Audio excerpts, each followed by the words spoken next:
Good day, my dear friends. Our gospel for today is from the Gospel of John, where it is about the healing of the man who was born blind. But actually, there are four kinds of blind people in the gospel. Una, yung mga apostles, they were blind to see the need of the blind man. Ang unang tanong nila, Lord, sinong may kasalanan? Yung bulag ba o yung kanyang mga magulang? Ganon din tayo, mas madaling hanapin kung sinong may kasalanan kaysa maghanap ng paraan kung paano makakatulong. Pangalawa, yung parents ng blind man.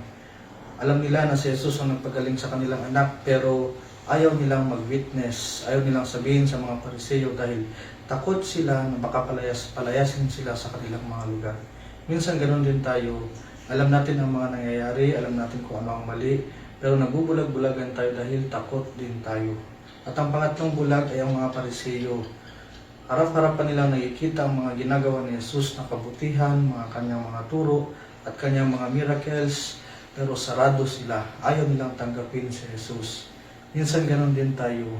Tayo ay sarado, bulag na bulag, dahil sa ating pride at pagiging makasarili. Ayaw nila ating tanggapin kung ano ang katotohanan. At ang pang-apat na bulag ay ang lalaki mismo. Bulag siya physically, pero nung nakilala niya si Jesus, when he encountered Jesus, he was healed not only physically but spiritually. Nakilala niya si Jesus at tinanggap niya si Jesus at sinamba niya si Jesus. My dear friends, siguro sa mga nakikinig ngayon wala namang bulag. Pero in one way or another, we are also blind spiritually. And so we pray. We pray that God may heal our spiritual blindness so that we may able to accept what is truth, to accept Jesus, and come to worship Him. Amen.